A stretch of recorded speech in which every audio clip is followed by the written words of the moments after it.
We do just as well as you, if not better. What the fuck are you doing here? You're taking a piss. Some more examples of young men who simply need a silver suppository?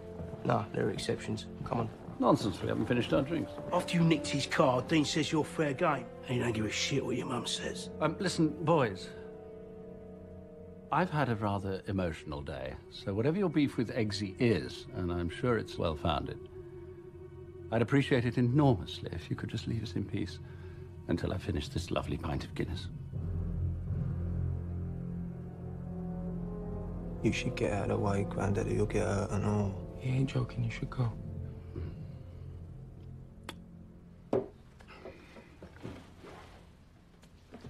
Excuse me. If you're looking for another rent boy, they're on the corner of Smith Street.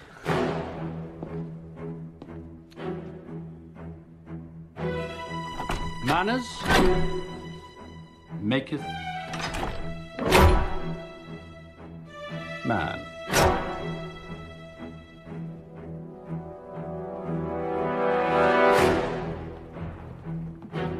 Do you know what that means? Then let me teach you a lesson.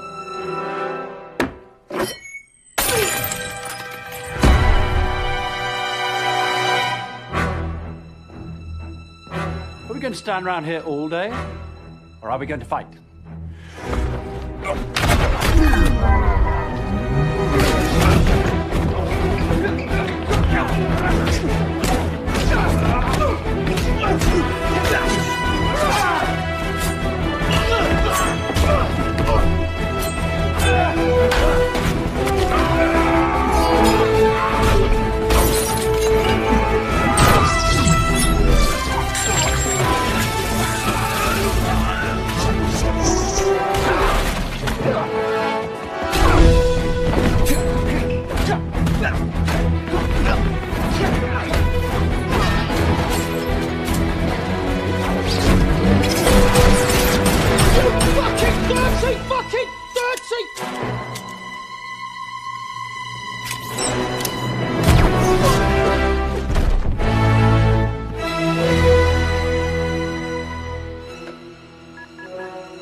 Sorry about that.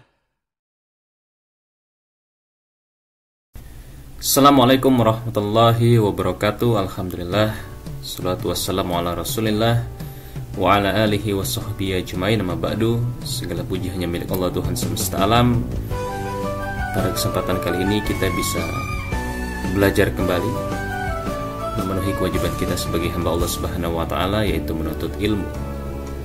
Materi yang akan kita pelajari di pertemuan kali ini adalah tentang tata krama, yakni sikap jujur, sopan santun, dan rasa malu. Kita bahas dan kita dalami satu persatu. Mudah-mudahan ketika kita mempelajari ini akan tumbuh 3 sifat ini di dalam diri kita, sehingga kita bisa bersikap baik kepada orang-orang di sekitar kita. Jujur sudah kita sering bahas berulang kali, bahkan sudah pernah ada materi ini di kelas 7, sudah pernah kita pelajari juga, tetapi kembali kita munculkan di kelas 9 ini karena saking pentingnya sikap jujur.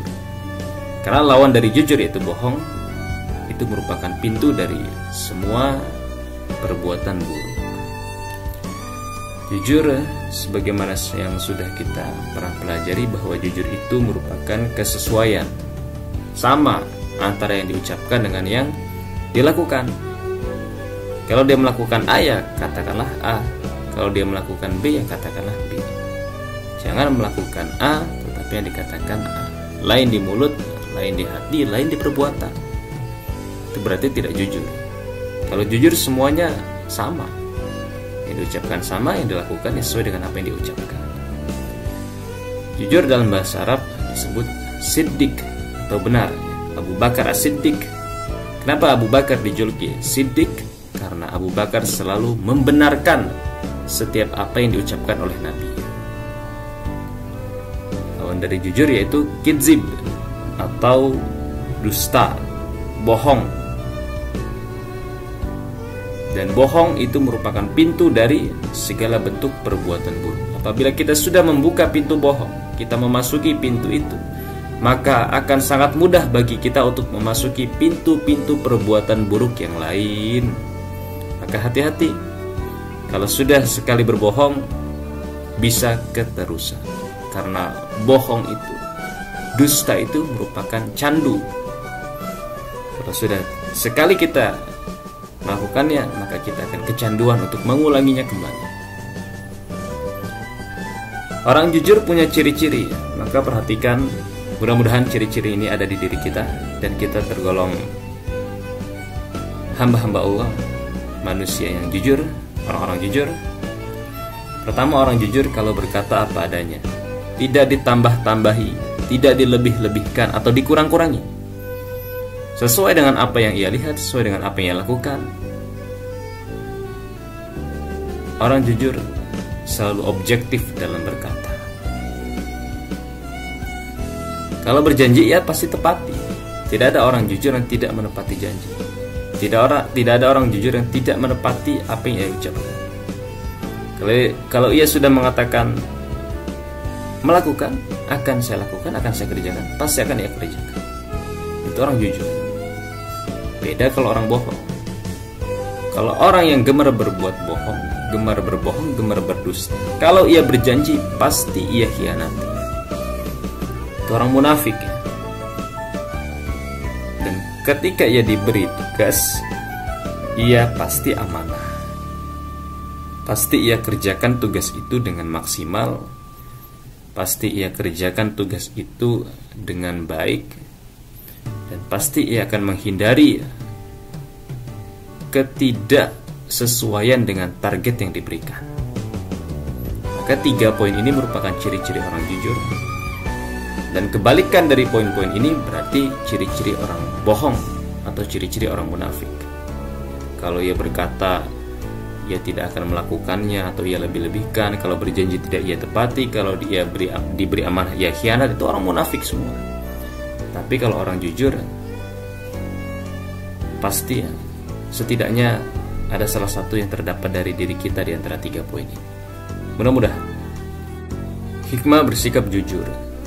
Apa sih manfaat kebaikan yang akan kita dapatkan kalau kita berkata jujur, berperilaku jujur, dan menunjukkan sikap jujur itu kepada orang lain? Allah Subhanahu wa ta'ala berfirman, Ya ayyuhalladzina amanu, hai orang-orang yang beriman, ittaqullaha wa qulu qawlan sadida. Bertakwalah kepada Allah dan katakanlah, ucapkanlah perkataan yang sadidah, yang benar. Yuslih lakum a'malakum, Allah akan memperbaiki bagimu amal-amal kamu. Wa yaghfir lakum dzunubakum, dan akan mengampuni dosa-dosa. Wa may yuti'illaha wa rasulah, dan barang siapa yang taat kepada Allah dan Rasulnya, faqad faza fawzan 'azima, maka sesungguhnya ia telah mendapatkan fauzan azima, kemenangan yang besar. Jadi apa yang akan kita dapat kalau kita bersikap jujur? Yang pertama, yuslih lakum a'malakum, Allah akan memperbaiki bagi kita, akan memperbaiki amal-amal soleh yang kita kerjakan yang belum sempurna. Contoh sholat ya, sholat itu kan amal soleh, ibadah kita kepada Allah Subhanahu wa ta'ala. Tetapi kan bisa saja sholat yang kita kerjakan itu belum sempurna. Bisa jadi ketika kita sholat kita tidak khusyuk, kita memikirkan pikiran yang lain ya. Setan gemar mengganggu kita ketika kita sholat, maka sholat kita tidak sempurna. Atau sering juga kadang kita lupa dalam sholat. Nah, amalan-amalan kita yang tidak sempurna itu akan disempurnakan oleh Allah Subhanahu wa taala apabila kita bersikap jujur. Ketika amalan kita sudah sempurna, tentu akan mampu diterima oleh Allah Subhanahu wa taala. Yang kedua, wa yaghfiru lakum dzunubakum. Allah pun akan mengampuni dosa-dosa kita. Jadi dosa-dosa kita yang setiap hari bertambah itu akan diampuni oleh Allah Subhanahu wa taala. Dan orang yang jujur, wa may yuti'illah wa rasulah. Orang yang jujur itu merupakan bukti taatnya kita kepada Allah dan Rasulnya. Jadi jujur itu sebagai bentuk ketaatan kita kepada Allah dan Rasulnya. Dan apabila kita sudah taat kepada Allah dan Rasulnya, kepada Nabi kita Muhammad SAW, kita akan mendapatkan fauzan azima, kemenangan yang besar. Kemenangan yang besar tentu bagi orang muslim adalah kemenangan di dunia ketika kita mampu unggul dari orang lain, dan kemenangan di akhirat ketika kita mampu mendapatkan surganya Allah Subhanahu wa taala yang penuh dengan kenikmatan. Quran surat Al-Ahzab ayat 70-71. Kemudian sopan santun. Tolong fokus di bagian ini. Sopan santun dalam bahasa Arab disebut al-hilma atau juga disebut adab. Adab merupakan segala sesuatu yang baik ya, yang penuh dengan kebaikan, yang dilihat oleh orang. Jadi segala perilaku kita yang baik, yang dilihat oleh orang lain, itu menunjukkan bahwa kita beradab, bahwa kita manusia yang beradab apabila kita selalu menunjukkan perbuatan baik, selalu berperilaku baik. Orang yang beradab itu ketika berbicara, dia akan berbicara dengan lemah lembut, dengan halus, dengan pikir panjang. Apakah kalau saya berkata seperti ini akan menyakiti hati lawan bicara saya? Karena dosa lisan itu bahaya, nak. Lidah memang tak bertulang, tetapi lidah itu tajam, bahkan lebih tajam dari pedang.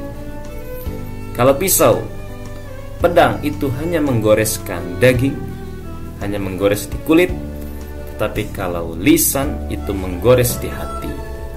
Luka kulit bisa sembuh dengan obat betadin atau obat luka lainnya, tetapi kalau luka di hati itu akan sulit untuk disembuhkan. Maka hati-hati dengan lisan. Dan orang yang memiliki perilaku sopan santun, dia akan menunjukkan perilaku yang rendah hati.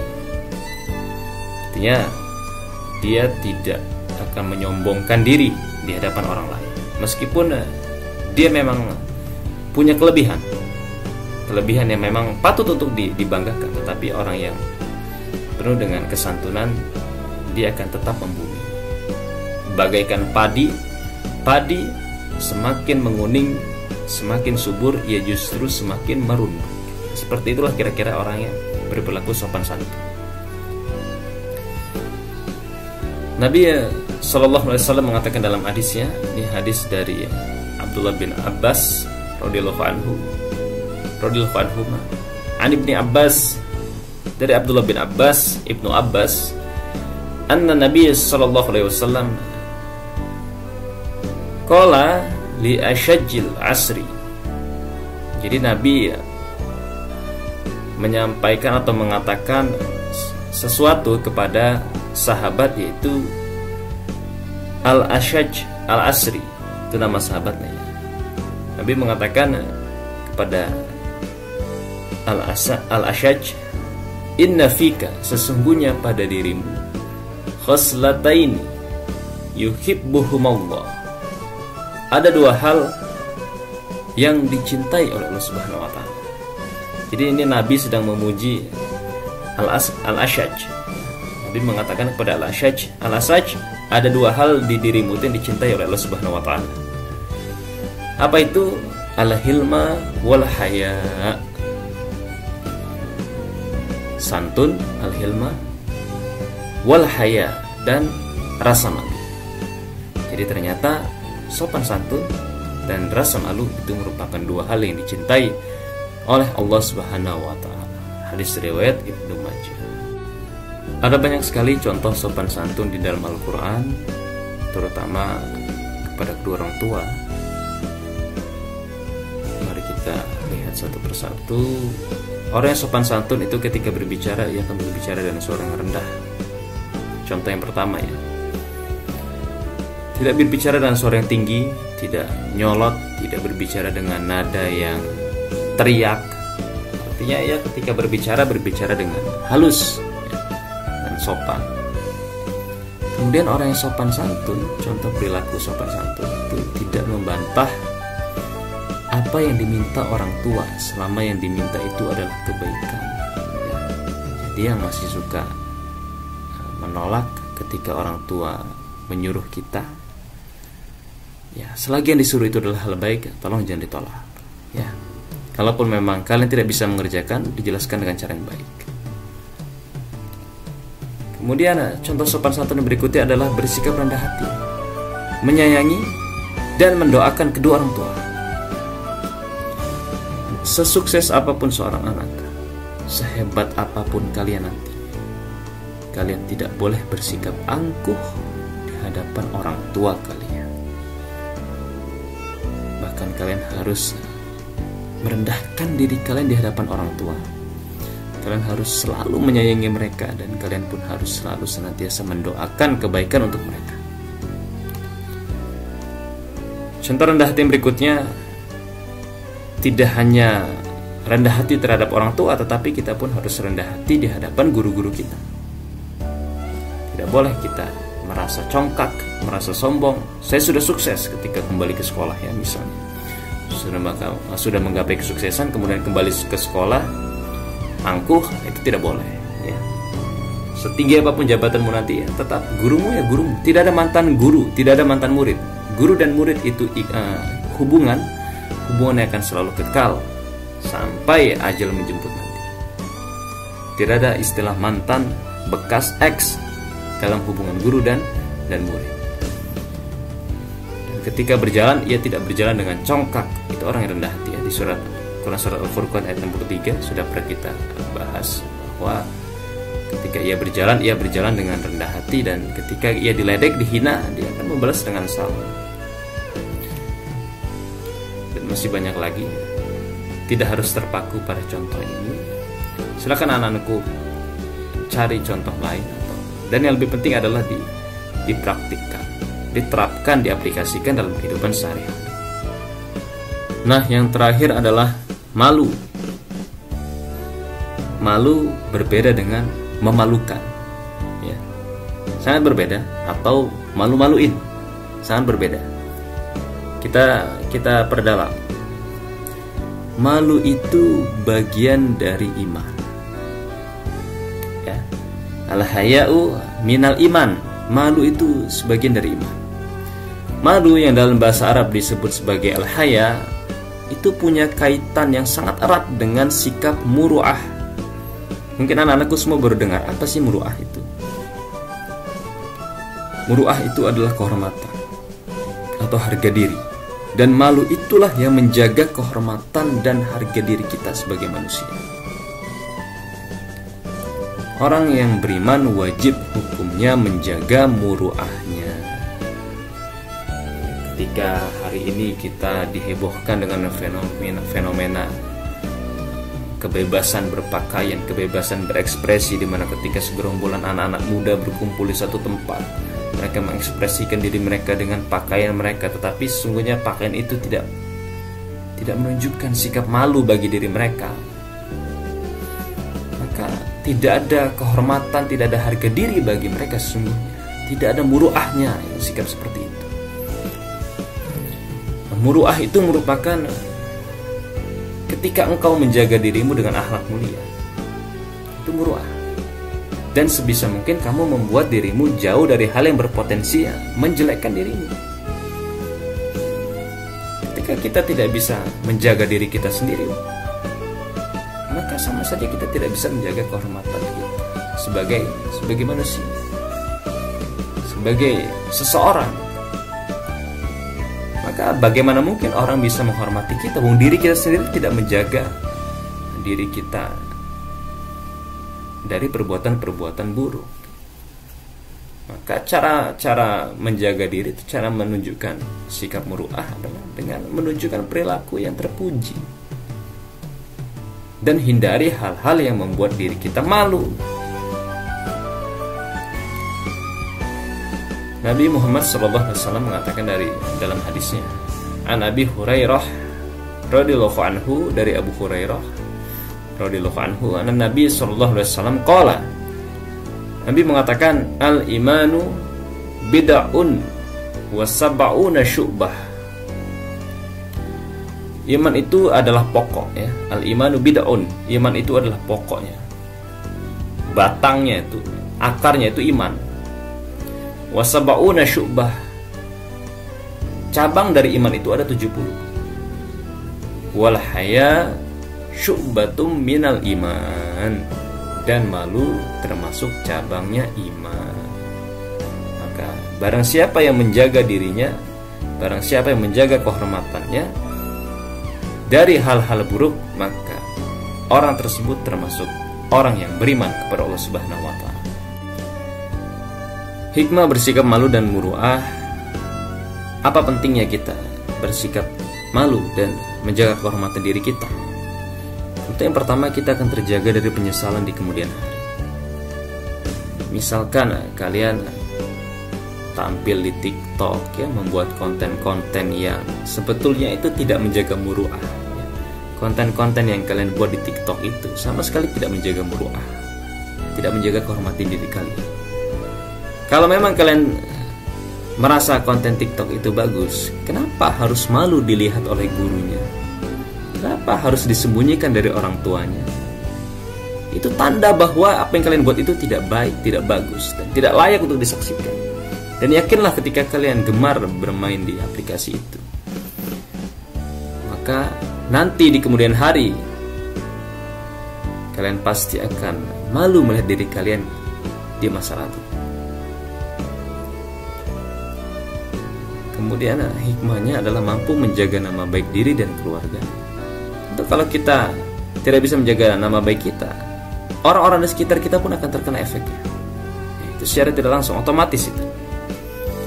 Dan orang yang mampu bersikap malu dan menjaga kehormatan diri atau muru'ah, dia akan mampu mengendalikan dirinya dari berbuat dosa.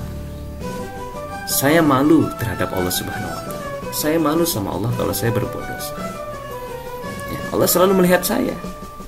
Apa jadinya kalau saya berbuat dosa sementara Allah melihat saya? Tidak malu, dan ia akan mampu menjadi sosok yang berwibawa, yang dihormati oleh orang lain. Karena untuk semua penting kita bersikap seperti ini, penting kita bertata krama dalam kehidupan sehari-hari kita, dan penting kita menunjukkan perilaku terpuji ketika kita sedang bergaul dengan sesama teman, dengan orang-orang di sekitar kita. Karena kita pada hakikatnya adalah makhluk sosial, makhluk yang hidupnya selalu bersama dengan yang lain, tidak bisa hidup sendiri. Maka ketika kita sedang berinteraksi dengan orang-orang di sekitar kita, milikilah tata krama.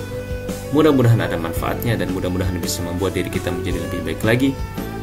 Abi doakan yang terbaik untuk kalian. Assalamualaikum warahmatullahi wabarakatuh.